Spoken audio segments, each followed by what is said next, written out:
Good evening and thanks for joining us. You're watching All 24 News World News Program. Let's get started with the top headlines. The White House highlights the strategic importance of U.S.-Algeria relations, praising ongoing dialogue on global crises, while Tunisia calls for closer cooperation with Algiers. Also in our news tonight, the Liberation Movement Summit throws its full weight behind the Sahrawi people's right to self-determination as South Africa reaffirms its steadfast support and rejects Morocco's claims. In our headlines as well, a new wave of Moroccan migrants, including minors, arrives in Spain, while the FAO warns of a grain production collapse in Morocco, predicting record imports. And later, 30 martyrs as Zionist forces bomb Gaza aid centers. Hamas slams deceptive airdrops, calling them a PR stunt, while Euro-Mediterranean says they are part of a deliberate starvation strategy. We have full reports coming right up.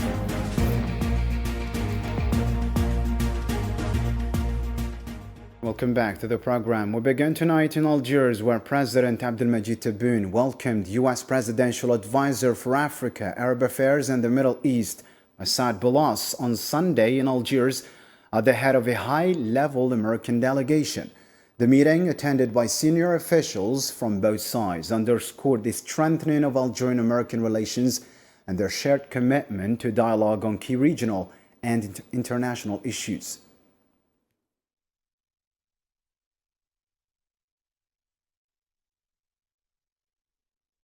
Following the meeting with President Abdelmajid Tebboune, U.S. Presidential Advisor for Africa, Arab Affairs and the Middle East, Assad Boulas, affirmed that Algeria holds great importance for the United States.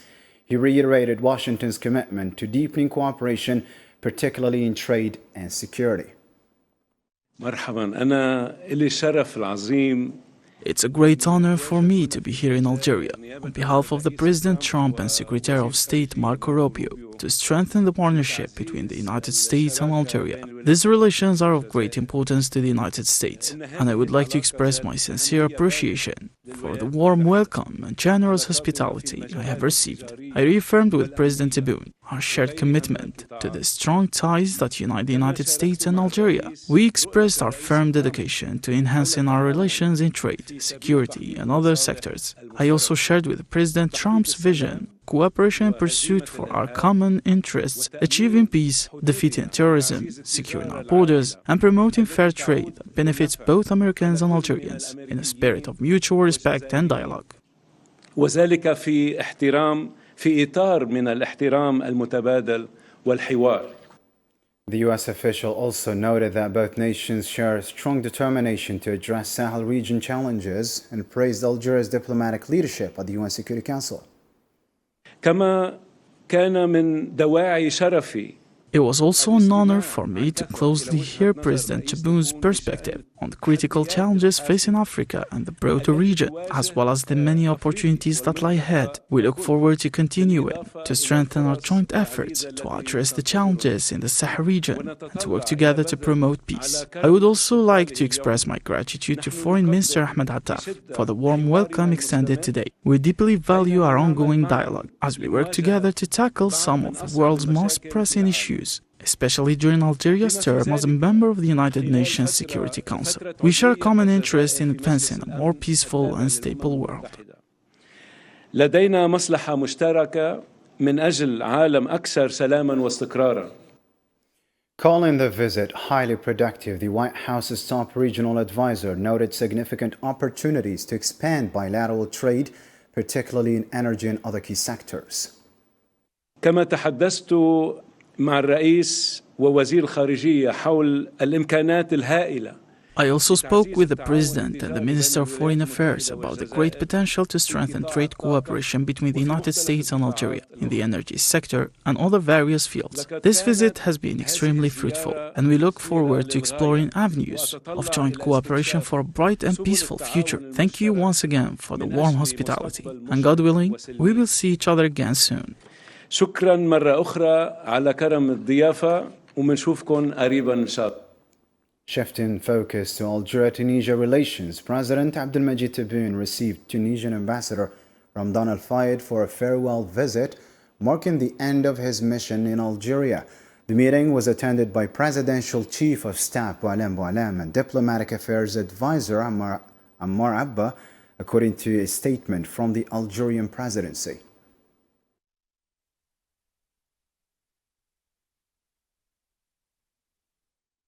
In his remarks following his farewell meeting with President Abdelmadjid Tebboune, outgoing Tunisian Ambassador Ramadan Al-Fayed reaffirmed Tunisia's commitment to strengthening cooperation between the two nations, underlining President Kais Said's focus on advancing bilateral relations. Let's take a listen.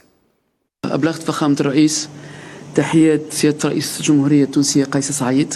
I convey to His Excellency President Abdelmadjid Tebboune the fraternal greetings of the President of the Republic of Tunisia, Kais Said, along with the best wishes to the Algerian leadership and people. I also reiterated President Said's congratulations on the occasion of Algeria's Independence Day and his hope for continued development and prosperity for the Algerian people. I expressed my deep gratitude to the Algerian authorities for the support and assistance I received throughout my mission, which contributed to strengthening bilateral cooperation between Tunisia and Algeria. I emphasize the special attention President Said and the Tunisian authorities give to Tunisian-Algerian cooperation. I would also like to take this opportunity to thank the Algerian press for its unwavering support. In the energy sector, Algeria's electricity exports to Tunisia have surged by 11.4% this summer. Sonagas stepped up with extra supplies between contractual terms to help stabilize Tunisia's grid. Zarfarjani has more. In a concrete demonstration of Algeria's commitment to supporting the energy needs of its partners, electricity exports to Tunisia have increased by 11.4% since the beginning of this summer compared to the same period last year. This rise is more than just a numerical indicator. It underscores Algeria's dedication to comprehensive support for its eastern neighbor and reaffirms its role as a reliable energy provider and strategic partner, particularly during periods of high demand. The increase was most notably during evening peak hours, when residential and industrial consumption typically reaches its highest levels. In this context, the swift and effective response by Algeria's state-owned energy group Sonargas to urgent request from the Tunisian side is especially significant. By boosting supply to stabilize Tunisia's electricity grid and prevent outages, Sonargas exemplified the highest standards of practical cooperation between the two countries. Algeria not only met its contractual obligations, but also exceeded the agreed supply volumes, even during times when Algeria's own electricity grid was under pressure due to extreme heat waves. Sonargas maintained its support to Tunisia, demonstrating the robustness of Algeria's energy infrastructure and its capacity to strike a balance between domestic demand and regional solidarity.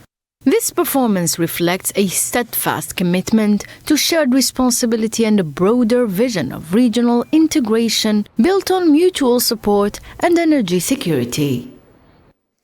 Meanwhile, President Abdelmadjid Tebboune extended his condolences to Russian President Vladimir Putin following the deadly passenger plane crash in the city of Tyumen.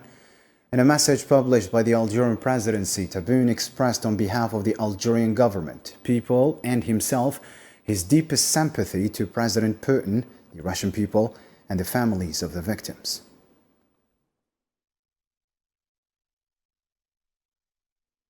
Turning to Johannesburg, the Summit of Liberation Movements held there reaffirmed full support for the Sahrawi people's right to self-determination. In its final statement, signed by 6 ruling and liberation movements from Equatorial Africa, the summit expressed renewed solidarity with the Sahrawi struggle against Moroccan occupation. Leaders from Zimbabwe, Namibia, Mozambique, and Tanzania also voiced strong support for the Sahrawi cause.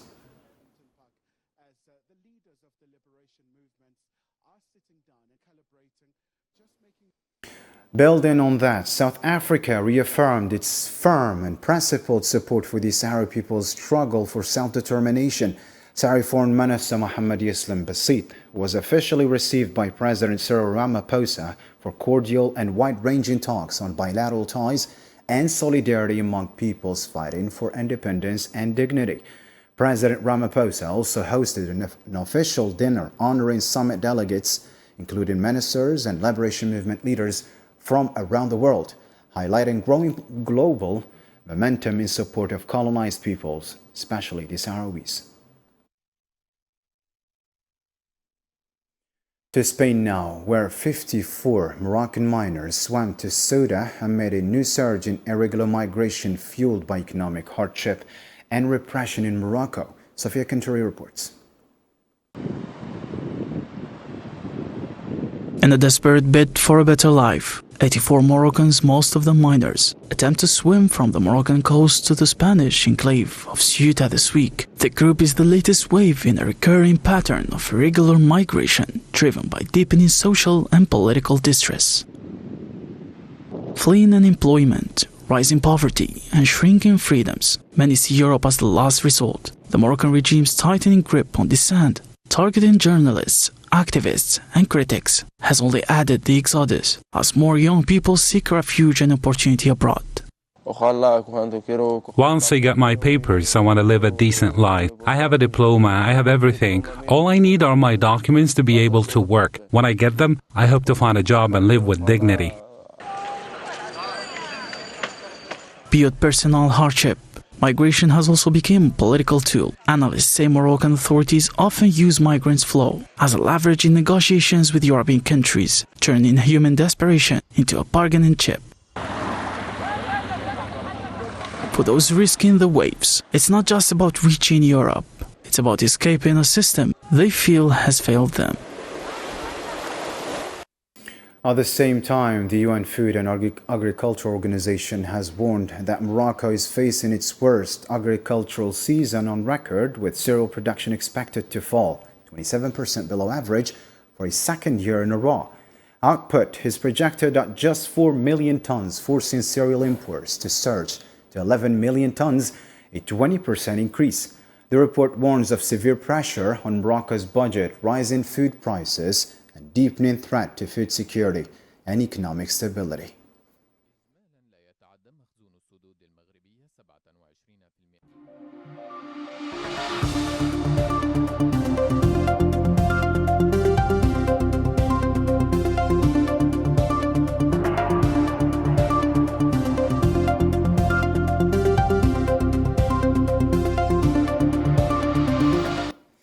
And in Gaza file tonight, 30 Palestinians were killed and 163 injured in a Zionist attack on two humanitarian aid points in the Gaza Strip, according to Palestinian media. The first strike near the Netzarim axis in central Gaza killed 17 and wounded 50. The second, south of Wadi Gaza, left 13 dead, including 4 children and a woman, and injured 113 as well, who were taken to Al-Auda and Al-Aqsa Martyrs hospitals.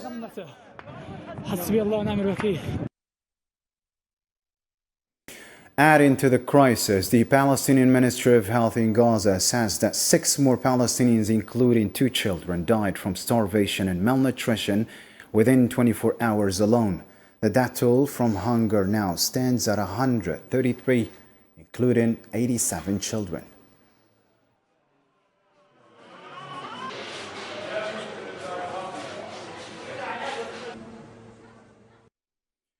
Reacting to this, Hamas on Sunday condemned the Zionist occupation's airdrops of aid over Gaza as a deceptive attempt to whitewash its image internationally.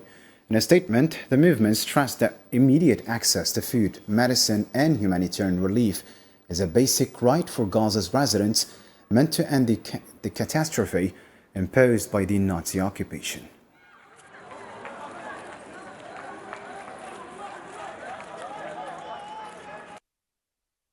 The occupation's resort to airdropping limited aid is nothing but a superficial and deceptive move, a smokescreen aimed at whitewashing its image before the world and circumventing Palestinian demands to lift the siege, as well as international calls to end the starvation. The occupation's plan for airdrop operations and control over so-called humanitarian corridors reflects a clear policy of managing starvation, not ending it. It seeks to impose new coercive realities on the ground under relentless bombardment and hunger. The only path to ending starvation in Gaza is to halt the aggression, lift the blockade, and permanently open the crossings to ensure the unimpeded flow of aid in coordination with the United Nations. Echoing this sentiment, the Euro-Mediterranean Human Rights Monitor condemned the airdrops of aid over Gaza as humiliating and ineffective, stressing they failed to meet the basic humanitarian needs of a starving population. In a statement on Saturday, the organization called for the immediate opening of land crossings to ensure adequate aid reaches the Strip. It warned that the Zionist occupation is using airdrops to deflect growing international pressure over its deliberate starvation policy, which has plunged Gaza into a humanitarian catastrophe.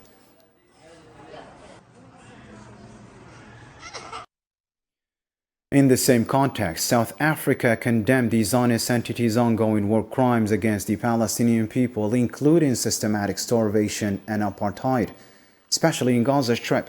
Speaking at the Liberation Movement Summit in Johannesburg, President Cyril Ramaphosa urged the occupation to allow humanitarian aid into Gaza and immediately end its genocidal war against Palestinians, including children and women.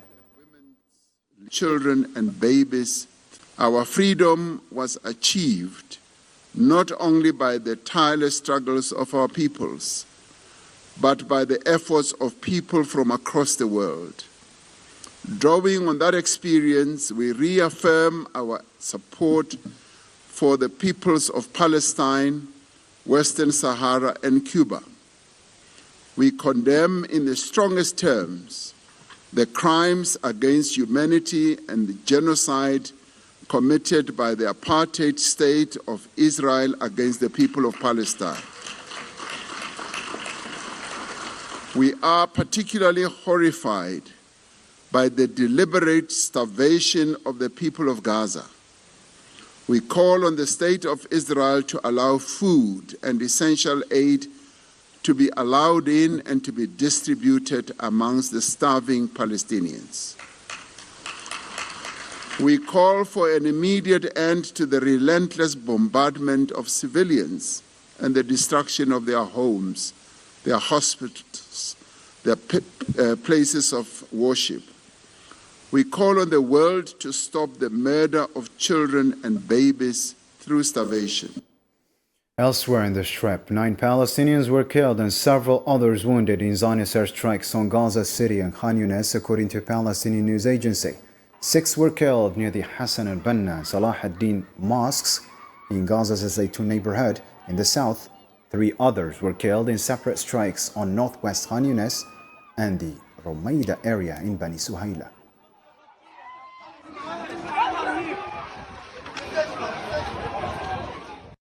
Meanwhile, on the diplomatic front in Washington, U.S. Special Envoy to the Middle East, Steve Witkoff, announced the resumption of ceasefire negotiations in Gaza Strip after a brief stall.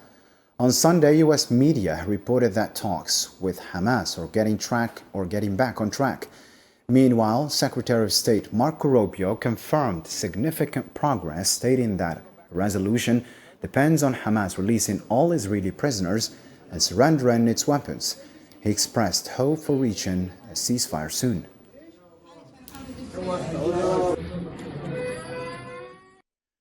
On another note, occupation forces stormed the Handala ship on Saturday, carrying international activists trying to break the Gaza blockade.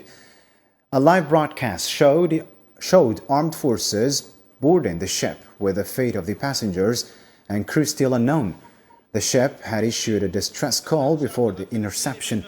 The International Committee to Break the Siege warned of a hunger strike if the passage was blocked. Gaza's government media office condemned the raid as maritime piracy and a violation of international law. Hamas also condemned the act, held the occupation responsible for the activists' safety, and called for continued naval convoys to break the siege.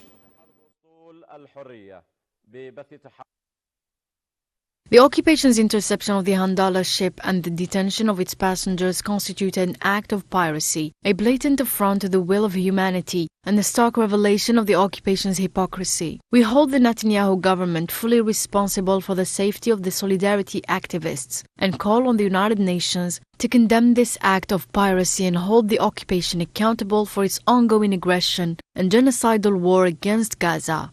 We commend the courage of the international solidarity activists and affirm that their message has reached our people and the world, despite Zionist threats. We further call for the continued dispatch of naval convoys until the blockade is decisively broken.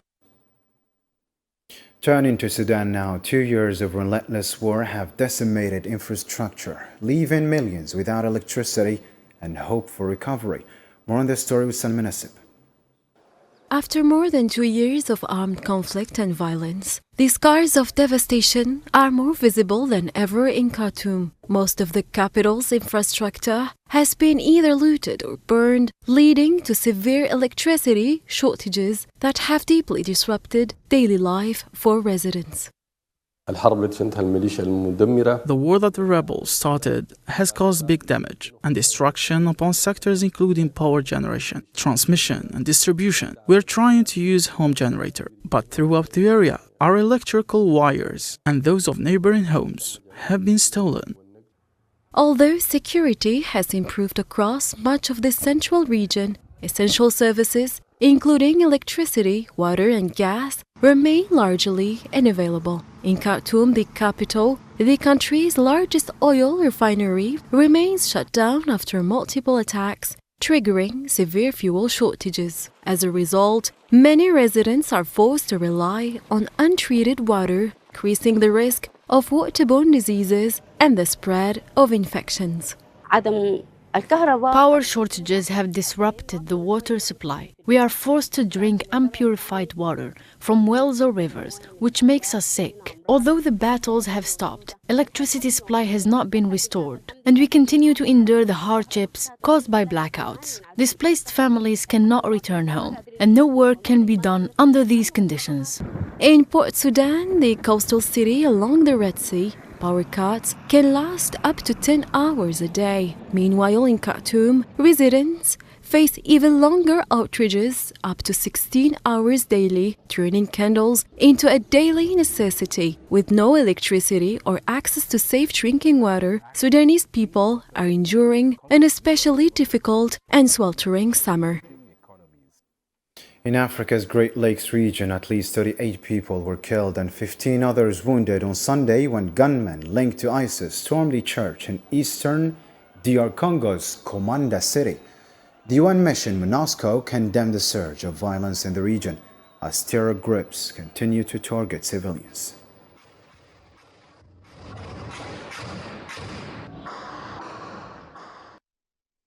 Shifting to global trade, the US and European Union have agreed to a new trade deal that will impose a 15% tariff on European imports, announced Sunday by President Donald Trump and European Commission President Ursula von der Leyen. Trump hailed it as the largest ever agreement, citing major European purchases of US energy and military hardware, along with $600 billion in domestic investments. Von der Leyen said the tariff aims to rebalance trade ties between the two economies. The deal was finalized during talks in Scotland. So we have good news. We've reached a deal. It's a good deal for everybody, I believe. And I think you were saying this is probably the biggest deal ever reached in any capacity, trade or beyond trade. It is. It's a giant deal with lots of countries. So we're going to do the following. The European Union is going to agree to purchase from the United States $750 billion worth of energy. $750 billion worth of energy. They are going to agree to invest into the United States $600 billion more than their investing already. So they're investing a large amount of money. You know what that amount of money is. We have a deal. We have a trade deal between the two largest economies in the world. And it's a big deal. It's a huge deal. It will bring stability. It will bring predictability. That's very important for our businesses on both sides of the Atlantic. It's 15% tariffs across the board, all inclusive. The investments Mr. President just described, that going to go to the United States and the purchases over there. Indeed, basically the European market is open. It's 450 million people.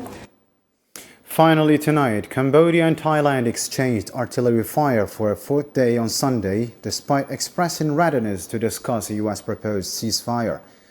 Cambodia accused Thailand of attacking disputed positions in the northwest, while Thailand said Cambodian forces shelled civilian areas in the Serene province.